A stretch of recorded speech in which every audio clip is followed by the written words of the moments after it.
अभी अभी विजय जी रामायण की चौपाई में बोले भगवान अयोध्यावासी कह रहे हैं कि तुम बिना शशि देव न को माता पिता स्वारथ रत जो। वास्तव में ईश्वर और ईश्वर के जो सेवक हैं, संत भक्त हैं, उनके अलावा सब स्वार्थ में ही रहता है। सच्ची मार्ग बताएंगे नहीं, खुद भी डूबे हुए हैं और लोगों को भी डुबाते हैं।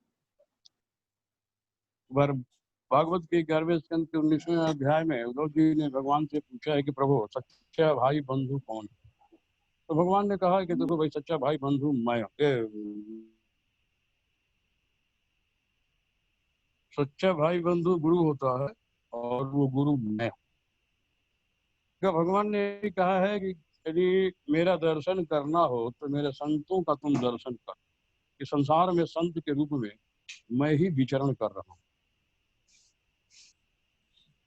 अब प्रश्न उठता है कि हम यदि कोई धर्म का काम करते हैं तो हमें थोड़ी सी हड़बड़ी हो जाती है। हमें घबराना नहीं चाहिए। संसार में कोई भी ऐसा कर्म नहीं है, कर्म रूपी बीज जो बोया जाता है जमीन में, जिसमें से पौधा अंकुरित न हो और वो पौधा वृक्ष न बने और वृक्ष बनने के बाद फल न। थोड़ा सा धीरज रखने की जरूरत है। एक बार क्या हुआ कि 5 बंदर मिलके एक पौधा लगाए।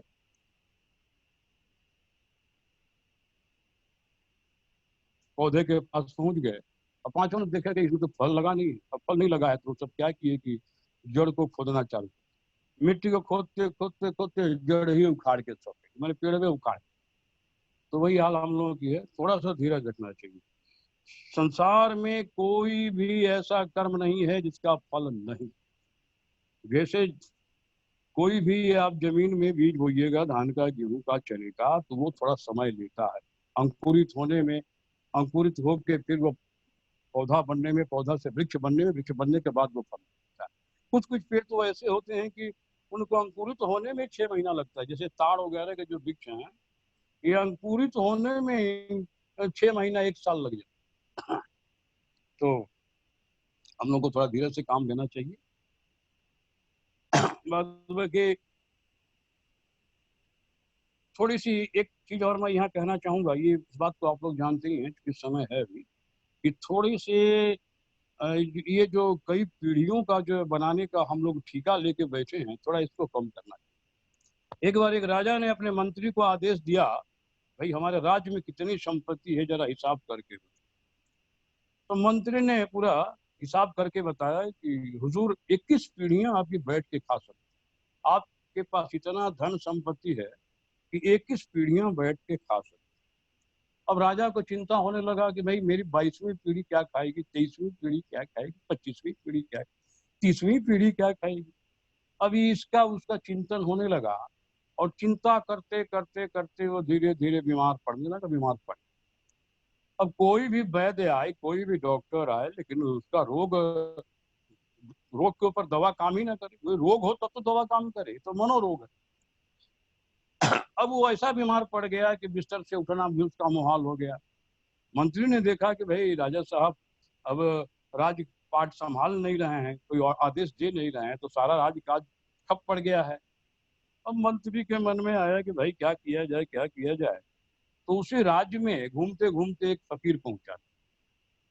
तो राजा के मन में ये बात, मंत्री के मन में ये बात आई कि राजा साहब को फकीर के पास ले चला जाए, शायद वहीं इनका इलाज हो गया। सारे वैद्य, सारे डॉक्टर सब फेल हो चुके हैं और ये मरणासन अवस्था में आ गए। तो मंत्री ने क्या किया कि राजा को एक रथ पर बैठाया और एक दूसरी गाड़ी में कई बोरा चावल, कई बोरा आटा, कई बोरा तेल, दाल, घी सब लेके पहुंचा फकीर के पास।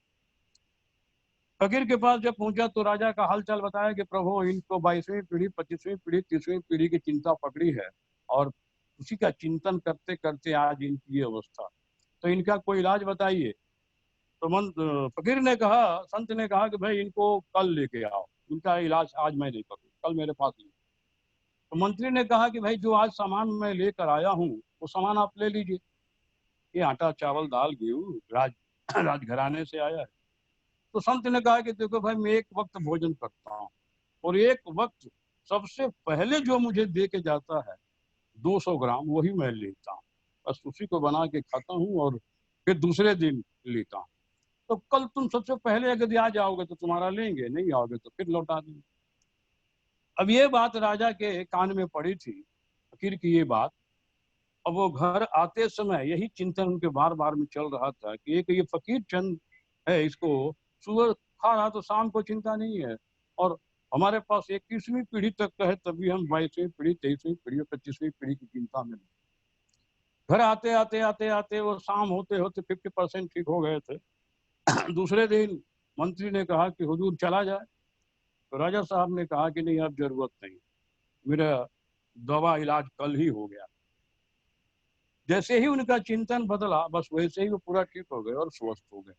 तो हमें आने वाली पीढ़ियों के लिए भी कुछ कर्म छोड़ना चाहिए। वो आएंगे तो करेंगे क्या भाई? अगर आप 17 पीढ़ी का बना के चले जाएंगे तो वो आएंगे तो क्या करेंगे? उसको नुकसान ही करेंगे और कुछ करेंगे। बहुत कम लोग ऐसे होते हैं जो पैतृक संपत्ति को आगे बढ़ाते हैं। अदरवाइज ज्यादातर 99% वो नाश ही किया जाता है और दुष्कर्म में नाश होता है। तो इस पर थोड़ा चिंतन होना चाहिए। कल मैं राधा मोहन सिंह जी की गीता सुन रहा था। मैं आप लोगों से रिक्वेस्ट करूंगा कि थोड़ा समय और निकाल के आप लोग भी सुने, 2 से 4 बल्कि 1.5 घंटा ही होता है, 2:15 से 3:45 ही होता है। ये 5 तारीख तक चलेगा। बहुत अच्छी ढंग से समझा रहे हैं।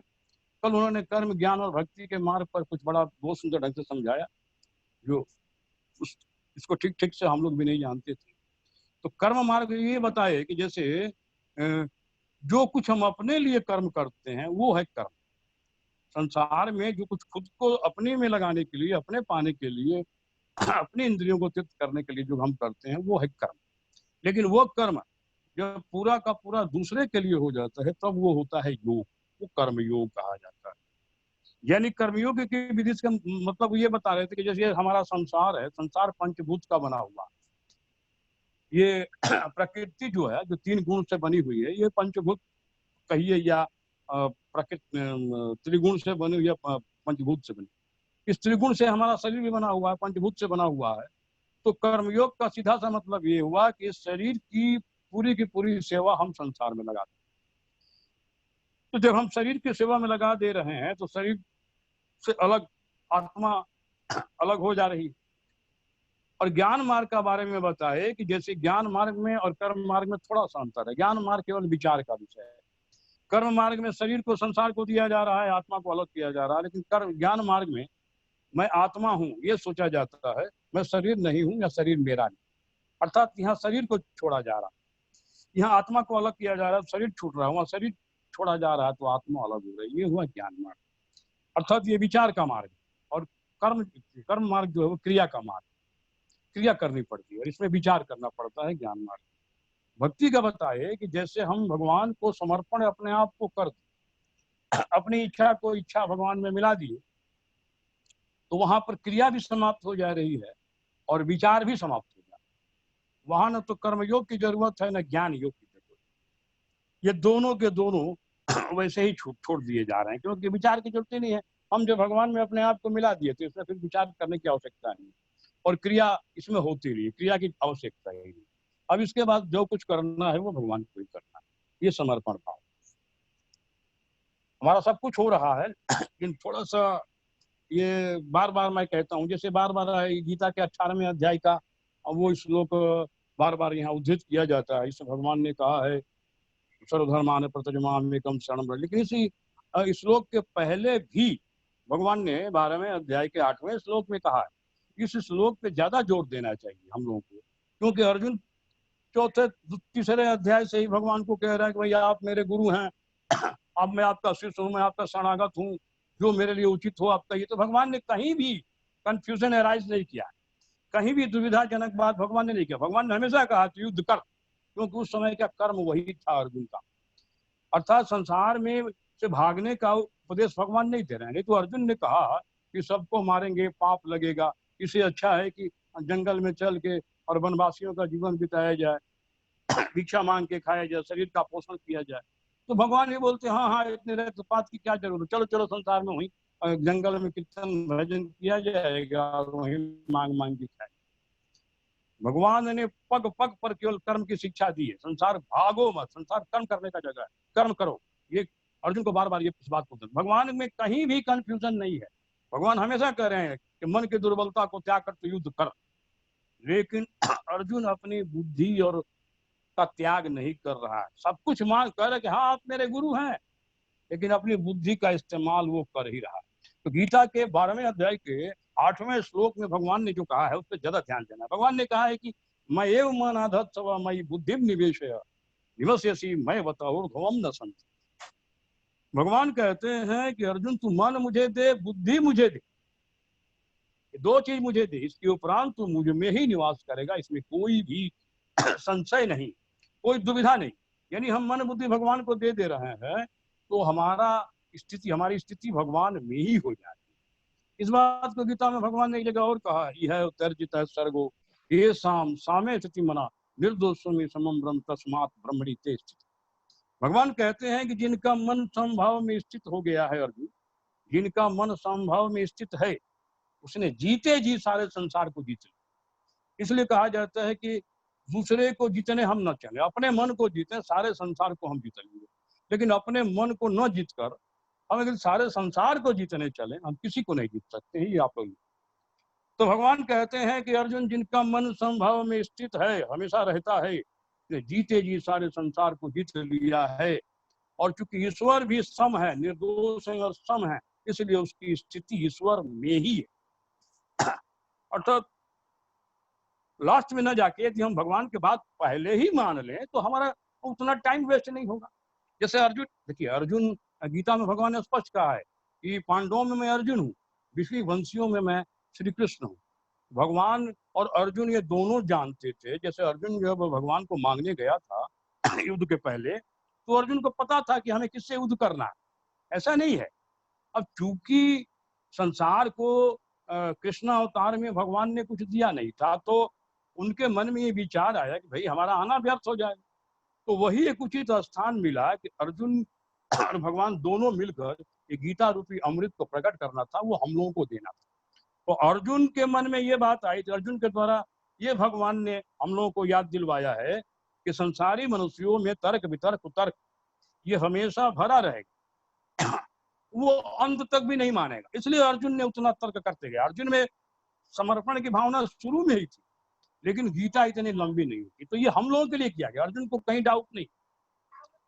तो इस बात पे हमेशा जोर देना चाहिए। मैं एव मना दत्त मयि बुद्धि निवेशय निवस्यसि मैं बताओ ध्रुवम न संति।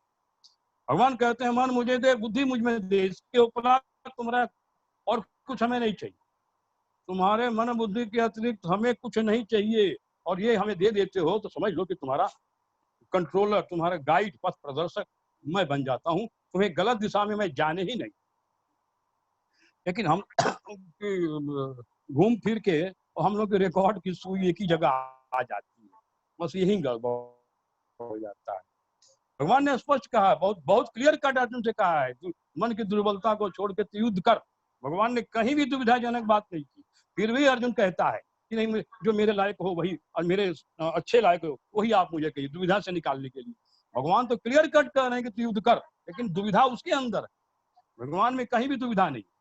तो ये हमें अपने मन की दुविधा को त्यागना चाहिए। दुविधा नहीं त्यागेंगे, जैसे मान लीजिए कि आज हम प्रभुपाद जी की गीता पर भाष्य पढ़ें, या राम सुखदास जी के भाष्य पढ़ें, या राम सुखदास जी का प्रवचन सुने, हम ही नहीं करेंगे, नहीं सुनना चाहिए। प्रभुपाद जी का नहीं सुनना चाहिए, महर्षि व्यास जी का नहीं पढ़ना चाहिए, सुनना चाहिए। सारे ग्रंथ तो महर्षि व्यास जी का दिया हुआ, बाद में जितने संत आए उस पर तो फिर भाष्य किए। लेकिन अगर हमारे अंदर कोई कंफ्यूजन एराइज होता है, कोई दुविधा उत्पन्न होती है, तो आज तो हमारे बीच न प्रभुपाद जी हैं और न राम सुखदास जी हैं, न प्रभुपाद जी ही हैं। तो इस दुविधा को दूर तो आज जो वर्तमान में संत हैं वो करेंगे ना। और वर्तमान संत के पास जब आप जाइएगा तो सीधा यही कहेगा कि गीता हटा, भागवत हटा, रामायण हटा, और जो मैं कह रहा हूं वो सुन। तुम क्या सुन के आया है इससे मेरा कोई मतलब। कोई भगवत प्राप्त यदि पुरुष के पास आप जाइएगा, अगर सचमुच उसके पास आप सरेंडर कीजिएगा तभी वो बोलेगा। अगर उसके पास बैठ के भी यदि आप तर्क वितर्क कुतर्क कीजिएगा कि प्रभुपाद जी ये बोले हैं, राम सुखदास जी ये बोले हैं, व्यास जी ये बोले हैं, तो सीधा वो यही कहेगा, महात्मा भैया तेरे पास जब भगवत प्राप्ति का उपाय था तो फिर मेरे पास आया क्यों? अगर मेरे पास आया है तो मैं अपने तरीके से, जैसे हमने भगवत प्राप्ति की है, वो मैं तेरे को बताऊंगा। ये दुनिया भर के भंवर जाल में मैंने नहीं जाऊं। तो हमें उसके पास हमारा फर्ज ये बनता है कि उस महात्मा के पास हम पूरा का पूरा समर्पण करें, तब जाके हमारा काम होगा। अगर समर्पण में जरा भी कमी है, जैसे मान लीजिए कि लोहा पारस पत्थर से 1 सेंटीमीटर भी अगर दूर रहता है, 1 सेंटीमीटर, 1 इंच तो बहुत हो गए, 1 सेंटीमीटर छोड़ 1 मिलीमीटर भी अगर दूर रहता है तो वो लोहा सोना नहीं बन पाएगा। इसलिए पारस पत्थर में पूरा लोहे को टच कराना पड़ेगा, और जब टच करा दीजिएगा तो पारस पत्थर ही उस लोहे को सोना बना देगा, आपको सोना बना देगा। तो इसलिए हमेशा समर्पण की भावना अगर रखनी है तो मन और बुद्धि की रखनी, क्योंकि बुद्धि में सारे कुतर की भावना रहती है ना। कल राधा मोहन शरण जी भी बता रहे थे, बुद्धि ने क्या किए, कई तरह के बाजार दुकान खोल दी है और दुकानदार को बैठा दिए। जैसे हमारी आंख आंख में सारे संसार को आंख देख रही है और किसी चीज को डिमांड करना होता है तो, लेकिन बुद्धि मालिक है, बुद्धि ऑर्डर देती है, भाई ये चीज लेना है कि नहीं लेना। कान कुछ सुनता है, वो वस्तु लाना है कि नहीं लाना। रसना हमारी कुछ मांगती है तो बुद्धि डिसीजन देती है।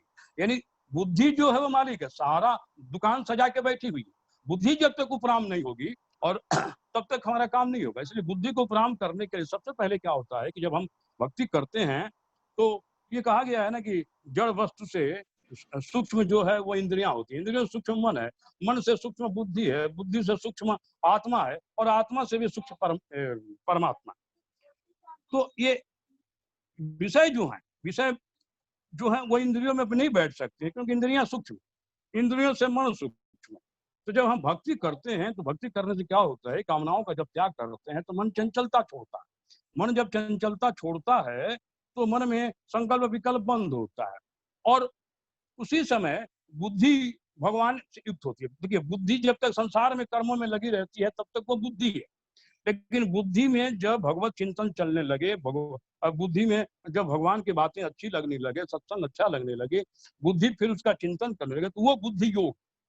और बुद्धि में जब योग उत्पन्न होता है तब वहां पर विवेक उत्पन्न होता है, और विवेक जैसे ही ज्ञान उत्पन्न होता है, और ज्ञान जैसे उत्पन्न होता है उसी समय बुद्धि उपराम हो जाती है, बुद्धि का कार्य ही समाप्त हो जाता है, और वो ज्ञान जो है मनुष्य को आत्मा में प्रतिष्ठित कर देता है। अब आत्मा जो है, भगवान परमात्मा और आत्मा दोनों सजाती है, तो सजातीय होने के नाते जैसे ही आप आत्मा में प्रतिष्ठित हो जाएंगे तो वह आत्मा ही आपको परमात्मा में मिला देगी, परमात्मा से प्रतिष्ठित कर देगी। तो बुद्धि का उपराम होना जरूरी है। बुद्धि अगर उपराम नहीं हो रही है तब तक समझिए कि बुद्धि को तर्क करती रहेगी, नहीं तब तक वो बुद्धि ही रहेगी, बुद्धि में योग नहीं आया। बुद्धि योग का मतलब ही हुआ कि ईश्वर का चिंतन, ईश्वर के गुणों को अपनाना, सत्संग, ये सब उसको चिंतन में बुद्धि के चलने लगे, वो बुद्धि योग। तो धीरे धीरे समय तो खत्म हो जा रहा है, हम रामायण में चलने वाले थे, लेकिन आज थोड़े गीता में 1-2 श्लोक में और रह जा रहे हैं, हमें निकल चुका है। तो हमारा कहने का मतलब यही है कि हम मनुष्य आता कहाँ है, वो अपने आत्म स्वरूप में प्रतिष्ठित हो जाता है। आत्म स्वरूप में जैसे ही प्रतिष्ठित हो जाता है तो उसी समय उसका आनंद प्रकट हो जाता है, उसका ज्ञान प्रकट हो जाता है, उसका विवेक सब कुछ जागृत हो जाता है, क्योंकि आत्मा में वो पहले से ही है। देखिए, ये विषय, इंद्रिय, मन और बुद्धि, ये चारों जड़ पदार्थ हैं। तो ये एक सजाती है, इनकी पहुंच बुद्धि तक है, विषयों का पहुंच बुद्धि तक। लेकिन परमात्मा और आत्मा ये दोनों सजाती है, ये एक जाति के हैं। तो परमात्मा में जैसे ही प्रतिष्ठित हो जाएंगे आत्मा में, ये आत्मा ही आपको परमात्मा। राधामोहन शरण जी एक बात और सुनाए, एक बात और भी बोले कि जैसे सुसुप्ति अवस्था में हम लोग सोते हैं, गहरी नींद में, तो गहरी नींद में इंद्रिय, मन, बुद्धि सब गायब हो जाते हैं, इनके सब्जेक्ट विषय भी गायब हो जाते हैं। उस समय आत्मा जो है ब्रह्म के पास जाती है। जैसे आत्मा और परमात्मा दोनों हमारे हृदय में बैठे हुए हैं। भागवत में भगवान ने कहा है उद्धव जी से कि हृदय रूपी घोंसले में ईश्वर रूपी पक्षी और जीव रूपी पक्षी दोनों बैठे हुए, दोनों नित्य सखा है, कभी न भी छोड़ने वाले सखा, ये भगवान ने कहा। दोनों चेतन, और दोनों के वहां स्थित होने का कारण केवल लीला, ये भगवान ने कहा। तो बुद्धि, आत्मा जो है हमेशा ब्रह्म के पास जाती है, लेकिन आत्मा का जो मुख होता है वो बुद्धि की तरफ होता है, यानी भगवान की तरफ पीठ होता है, परमात्मा की तरफ, ब्रह्म की तरफ पीठ होता है, इसलिए एकाकार नहीं हो पाता। ब्रह्म की तरफ आत्मा का पीठ होने के कारण उसकी आत्मा का जो आंख है वो बुद्धि की तरफ है, बुद्धि की आंख मन की तरफ है, मन का आंख इंद्रियों की तरफ है, इंद्रियों की आंख विषयों की तरफ। तो चूंकि वहां आत्मा बैठी रहती है, इसलिए परमात्मा से उसका संयोग नहीं हो पाता। और कारण है कि सुबह जब हम उठते हैं तो फिर सारी प्रॉब्लम वैसे को वैसे आ जाती है। गीता में स्पष्ट भगवान ने कहा है, तुम्हें बंधन में क्यों पढ़ना पड़ता है, हमें क्यों नहीं पढ़ना पड़ता है। भगवान ने स्पष्ट कहा है कि न माम कर्माणि लिम्पति न मे कर्म फले स्पृहा इतमाम भी जाना तो कर्म भिन्न शब्द थे। अर्जुन, मुझे अपने किसी भी कर्म के फल में कोई इच्छा नहीं है फल भोगने की। बंधन में नहीं पड़ता हूँ, तुम्हें फलों की भोगने की इच्छा होती है। कर्म और कर्म का फल नहीं बांटते हैं, फलों की भोगने की इच्छा बांधती है। तो भगवान कहते हैं कि तुम्हें तुम्हारे कर्मों के फल की भोगने की इच्छा तुम्हें बांधती है, तो मैं क्या करूं। आगे भगवान ने एक बड़ा सुंदर श्लोक में ये समझाया है कि ज्ञान के बारे में भगवान कहते हैं कि येषां वति तमस् ज्ञानम प्रकाशयति तत्परम। भगवान ने कहा है कि जैसे सूर्य जो है, जब उसका बादल हट जाती है तो उसका सारा प्रकाश संसार में फैल जाता है। उसी प्रकार से जब परमात्मा के ज्ञान द्वारा तुम्हारा अज्ञान जब नष्ट हो जाता है, परमात्मा के ज्ञान द्वारा जिनका अज्ञान नष्ट हो जाता है, उसके बाद जो ज्ञान मिलता है वो ज्ञान परमात्मा को सूर्य की भांति प्रकाशित कर देता है। तो भगवान का कहने का मतलब यही है कि अर्जुन लास्ट में जाके माना है वो हम लोगों के लिए है। लास्ट में तो भगवान ने ये देखा कि भाई अब ये मान नहीं रहा है, तब उन्होंने गुस्से में कहा, क्रोध में कहा, तुम मान चाहे मत मान, बट अब हम तेरे को प्रवचन नहीं देंगे, तेरे को जो करना हो। हाँ, भगवान ने एक बार जरूर कह दिया था, अगर मेरे आदेश से तू युद्ध करेगा, कर्म करेगा, तो इसका फल तेरे को परम गति मिलेगा, परम पद मिलेगा। लेकिन तू अपनी इच्छा से करेगा तो उसकी फिर गारंटी मैं नहीं देता हूँ। इसलिए भगवान के आदेश को हूबहू हमें मानना चाहिए और इतना तर्क उतर न करके हमें टोटल शुरू में ही समर्पण कर देना चाहिए। समर्पण जैसे ही कर देंगे फिर देखिए क्या चमत्कार होता है। मैं तो बार बार कहता हूँ, बार बार कहता हूँ, फिर कहूँ, समर्पण करके देखिए क्या चमत्कार होता है आपके अंदर। तो आज के लिए इतना ही, फिर राधे राधे। आप लोगों को प्रणाम।